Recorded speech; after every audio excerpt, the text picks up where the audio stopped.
Hi, my name is Mike Skaboo. I'm an application scientist for LI-COR, and today we'll be looking at the software on how to make a measurement and calibration of the LI-5300A and the LI-5350A. So we're going to focus on making an actual measurement today.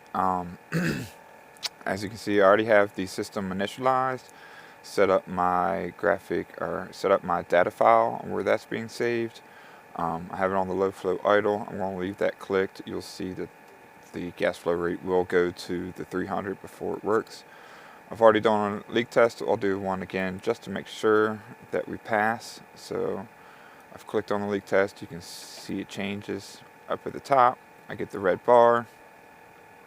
We'll go to the 300 and then we'll drop down below the 10 to get the green bar.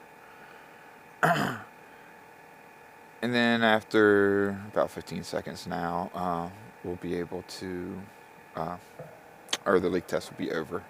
But as you can see, we passed, so everything's good there. I've already done the purge, I've already done the clean valve, so there's no air in the system. It's purged with acid, so everything's ready to go with acid. I will unclick the low flow idle for just a second. Make sure my CO2 level comes down close to 0. I don't have to zero the LI-COR. It's within plus or minus 10, so I'm good there. There's nothing in the waste containers, or there's nothing in the reaction chamber, so I don't have to do a discharge. My waste is below the system, so we won't have any issues there. So I went ahead and clicked the low flow idle again, just to save a little bit of gas. So what we want to do now is make sure everything's set up. I have my samples in all the ports, the sample ports in my sample jar, and the acid lines all set up. So the first thing we want to do is go to your analytical settings. This page, or this tab, is for setting up your analysis, everything that's needed, and helps with the analysis. So your sample volume here at the top is your actual sample volume of the analysis. You may have collected a lot more water than this, but this is the amount that will be pulled for each sample analysis in any batch analysis that you do. Your baseline standard deviation, what this does is to determine the baseline is stable. It takes an average of over 10 CO2 points from the analyzer and takes an average and a standard deviation. If the standard deviation, the way this is set right now, is 0.07 or less, it's going to call the baseline stable, and it'll either end or move on with the analysis. The weight between repeats here is set at 10 seconds. Weight between samples set at 10 seconds as well. These actually do not work anymore and are a leftover from previous models, and these will be removed in the next software release. The flush volume is the amount of sample that is pulled through the tubings between when the system changes ports. So if it's gone from port C to D, or D to E, or E to F, or whichever, when it's changing a port, it will actually pull 0.75 mils of the sample through the tubing and out the waste of the rotary valve. This is so that we know that the sample is actually, the sample that is being drawn through is a nice clean sample, and there's no leftover sample from the previous in the system. The sample tubing, the 0.075 mils is a little over 3 times the volume of the sample tubing as sent with the instrument. You can change this volume if you do shorter, if you know for some reason you want shorter or longer sampling tubes on the system. You can change the volume of this flush volume to make sure that sample tubing is completely flushed before an analysis is done. Your pre-acid volume is the amount of acid that is initially put into the reaction chamber, and your acid volume is the amount of acid that's put into the reaction chamber after your sample is put into the reaction chamber. So this brings up a good point that with the 5300A, you have a 5 milliliter syringe, and with the 5350A, you have a 2.5 milliliter syringe.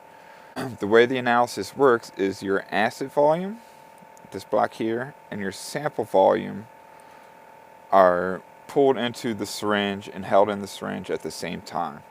So your acid volume and your sample volume cannot exceed the size of your syringe. So if you have a 5 ml syringe, your acid volume limits your sample volume to 5 milliliters minus your acid volume. So the way this is set right now, you could put 4.4 milliliters of volume, or 4.4 milliliters of sample with this 0.6 milliliters of acid.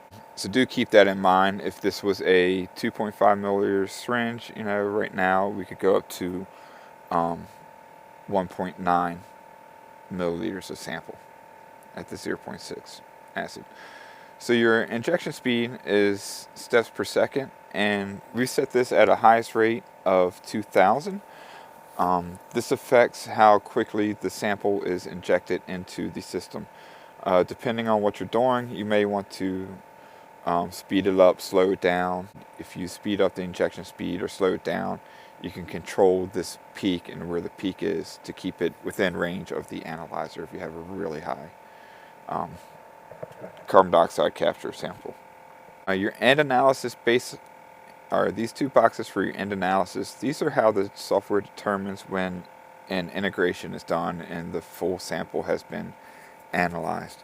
For the most part, neither the 5300A or the 5350 will use this end analysis deviation. That's a leftover from our old isotopic work, and this will probably be removed on the next software iteration. What mainly is used by the 5300A and the 5350A is this baseline difference for the end analysis. So what it's looking for here is once it finds that the baseline, again, is an average of over 10 with a standard deviation of 0.7. But now to end the analysis, it also has to be less than 0.9 of the initial baseline. And you'll see that in the data tab as we start making measurements. So your next set of blocks here is your end sample criteria. This is for your batch analyses. The precision that the best analyses need to match, the way it's set here, is 0.1%. Again, the user can adjust this. It's good to relax this precision if you're doing low DIC sampling, like freshwater or estuarine work at really low salinities, or just low DIC for whatever reason. It'd probably be good to relax this precision. We have right now set at best 3 of 5, so what it will do is it will look for 3 samples out of 5 that match this precision that we have set right now of 0.1%. If it's the first 3, it will move on. If it needs a 4th, it will do the 4th. If it needs a 5th, it will do a 5th. If it doesn't get it in that 5, it will do the sample again. If it doesn't get it out of that 5, then it'll move on to the next sample. If this is a calibration run, it will actually stop so that you don't waste any of your sample or waste any of your calibration standard. The next block here of user input are your standard volumes. So we only use one standard concentration connected to one port, port C. Measuring at different volumes allows us to actually have different amounts of carbon per sample, and the carbon is directly related to the integration area under the peak. And so this gives us different carbon, different peak integrations that we can then create a calibration curve. And you can create a linear fit between all 3 points, or you can do a broken line where you're looking for integration values between these 2 points or these 2 points. The reason the broken line is a little bit better is we recommend that your standard 2 volume and your sample volume usually are the same volume. Now that comes into problems if you're actually trying to check the accuracy in your calibration and you put in a standard as an unknown sample. When you're doing a linear fit, your largest residual is always your middle point if you're only having 3 points. And so doing a broken line will bring that residual down for the second standard, or for this middle volume, which will allow your accuracy of your unknown sample that is a standard to be a better measurement. The way these come, the default settings on this are pretty much what we found to be your best settings for about 80 to 90% of your seawater samples, especially open ocean water that's, high salinity, 30 to 35 parts per thousand. I really don't see the need to change any of this if I'm using it. What's nice though is if you do need to change it for different research, you can save them, and to do that you click load. Alright, and you can see the different files. We'll do cancel. To make a new one, you'll say new. We'll change the file name to new settings. Click save as now, new settings, and we'll change like the sample volume to 1 just to show as a show. Then you click save. Now when you click load, you'll see the new settings. Your sample volume is at 1, everything else is on the same. Analytical settings is at 1.5. And you see here, this is just a good way to have different settings for different research in your lab group, or even different lab groups using the same instrument. So that's your analytical settings. Your single tab is a way to load a single analysis. So these are good in the morning, just to load like 5 or 6 of them. And you just click load, pick any port, but what you want to see at the end of these 5 or 6 analyses is that these 3 are actually in good agreement with each other, so that when you do a batch analysis, it's good to move on. It's also good to use this single analysis in poor water sampling. Since you have a lot less volume of sample to work with, you may not actually be able to do a batch analysis. And then your next is your batch analysis. I'm going to delete all these just so you can kind of see what happens here. On your batch analysis, the number of samples that you want to analyze, you can do up to 8 because you have 8 sample ports, D through K. Here's where you enter your standard concentration. It is micromoles per liter. Keep that in mind. The Dixon standards come in micromoles per kilogram. So if you click on this little refresh button, it pops up a window. You can put in your Dixon values. We'll just make something up here, which is micromoles per kilogram. Your salinity, his salinity is usually around 33. And then your temperature of measurement is what's important here. So usually that's around, say, 20 degrees C. You can see that calculates the micromoles per kilogram to micromoles per liter. If I click on OK, then it puts in that micromoles per liter here. And that is just done using salinity and temperature to calculate density, and then using density to convert micromoles per kilogram to micromoles per liter. So you can see here, click load. It always loads a calibration on all 3. And so these are your calibration sample or calibration volumes, and then your sample volume. I'm going to go ahead and click start analysis, and we can, this will be running while we talk about a couple other things, and we can go over the plot as it starts running. But here, you've loaded up your set of samples. You can click on sample name and call it whatever you want, and it'll keep that sample name going through. Your sample ID, these are your sample IDs created by the software. This tells you the sample number in the batch, and then your sample name. You can also change the port by clicking on the port and clicking whichever one you want to change it to. We put this in case people are worried about instrument bias. You can randomize the ports, which port it goes to in the sample, so you can reduce any systematic bias. And this will be your start time, and you can see testing. And as this populates data, we'll talk a little bit about it more. One thing I want to notice is you can change this number of samples in batch anything you want. If I put in 5 and click load, again you can see it does your calibration, and it only does 5 ports. And again, if you want these all to be the same, you can change them all to D, you can randomize them, you can leave them in order, you can do however you would like there. We leave that up to the user. If your samples aren't in a water bath and temperature controlled, then you can have some temperature drift through the day. And to calculate that through the day, we don't recommend doing any more than 8 samples at a time before you run your calibration again. So for these 8 samples, you have a calibration at the beginning, have a calibration at an end, so you can calculate any drift between this calibration set and that calibration set and use that calculation drift on these samples in between. However, what you see now is there's no calibration at the end of these 5 samples, so you can't really calculate a calibration drift. To be able to calculate that drift, what you want to do is come up to the number of samples and put in 0, and then click load. And what you'll see is all that does is load a calibration suite.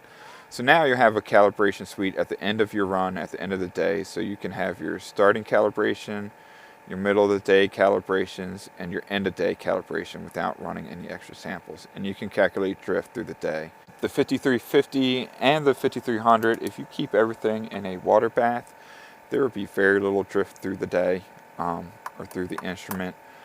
This allows you to not use a water bath, save the lab a little bit of money and time setup, and you can actually remove any temperature drift of your sample through the day on this. Do keep in mind that the DIC giving is in micromoles per liter. In the literature, we report DIC in micromoles per kilogram. So as I'm talking about temperature drift through the day, you do want to keep an idea of what your temperature of your samples are to calculate out micromoles per liter or micromoles per kilogram from the micromoles per liter. And again, you'll need to know the salinity and temperature of measurement, not temperature of collection. You want to know the temperature of measurement. And then you put those into the Malero equation for salinity, for density, and you use that density to convert micromoles per liter to micromoles per kilogram. So right now what we have going on is a measurement, and it's actually injecting the sample and analyzing, as you can see at this status bar. So on the bottom here, you have your baseline that I found, and then your injection of your sample, and then the peak created. And so while this is running, this baseline here is actually the dead space between the reaction chamber and the analyzer. This is how long it takes the CO2 to go from the reaction chamber to the analyzer. This is where the CO2 plug hits the analyzer. Your peak is, or the slope of this upwards, and your peak is determined by your concentration of DIC, your sample volume, your injection speed. The peak length is also determined by injection speed. When it comes down is usually when it's done injecting the sample with this lag time of about 15 seconds. And then it'll just come out, and now it's looking to come back to a baseline. And once it finds that baseline, you can see it change the discharge waste, and so it discharges the sample. And what we'll see here on the data tab, the start time of the sample, this is the start time of the injection. This is your data from your water and your cell temperature, your initial baseline and your final baseline. And if we go to analytical settings, again, remember I said this end analysis baseline difference has to be less than 0.9 for it to say that the integration can finish. And if you look at these two, the difference between the initial and baseline is less than 0.9. So that's how it's determined to finish. Your peak here is your maximum peak height. Your integration time is your integration time. Your area under the curve, the area net average, there's nothing there because it hasn't done enough to take an average. And then this DIC on the standard is what we actually input right here for 2267 or 2266.96. It rounded up to 22.67. And then your status, this one's already been analyzed. This is the one that's testing now. And so as these pass, we'll see more, we'll see whether they get valid or excluded along those lines. And so the first thing it does is this prepare reagent. This is where it will inject this initial acid, this pre-acid volume of 0.8. And so that's already injected into the system. It's waiting for the baseline. So there's CO2 in this acid that is injected, and you can see here the CO2 may start increasing. It might have already kind of increased and come down. It looks like it has. So it's coming back down. It's waiting to find the baseline. Has 25 more seconds before it starts looking for a stable baseline. And as you can see, that's the wait time at the top. So again, here we'll wait for that. So now it thinks everything's clear down, and it's actually looking for a good baseline. It takes about 10 seconds, or what it does, it looks for 10 points that are within the standard deviation of 0.07. It found those 10 points within 10 seconds, which is always nice. So now it's going to draw the sample. So while it was doing all this, it already had this 0.8 mils of acid while it's waiting for this baseline in the syringe. Now it's drawing the sample of this 1.2 mil volume on the standard on top of this 8 mils. And this is why we say to have the phosphoric acid at 7% NaCl solution. This creates a very high density compared to seawater, and this your sample will sit on top of the acid in the syringe and will not mix. So what this does is it puts in a little bit of sample, or puts in a little bit of acid at this pre-acid volume, draws the acid in the syringe, draws the sample in the syringe, injects that, and so what you have is acid, sample, acid. That way you kind of bookend your sample and it's able to make a full measurement. So again, now it's injecting the sample, it's drawn all it needs to draw. It's injecting the sample. Again, this first flat line is your dead space between the reaction chamber. It's going to create its peak.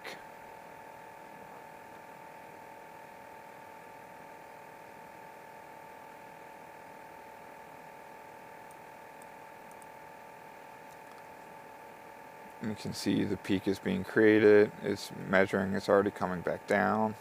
And so now it's just taking its measurements and waiting for the criteria to meet this less than 0.9 and a baseline of 0.07 standard deviation. So it's found that it's discharged waste. You can see now the next set, the next sample is done. Again, we're less than 0.9. It's analyzed. It's close to the area. So I'm going to let this run a little bit and keep recording. So what you can see now is it found the first 3 in this batch 3 of 5 to match the precision set of 0.1% over here in the analytical settings. And so now it calls invalid and has moved on to the next sample. In this case, it's storing the standard, the next volume on the standard. If it was done after the 1.8, it would move on to F, E, 8, H and die. So that's how you make a measurement, and that's how you do calibration. It's always done with every measurement. And that's the software for the LI-5300A and the LI-5350A. And as always, you can contact LI-COR for any questions that you have. And there's also resources on the website, and contact your distributor.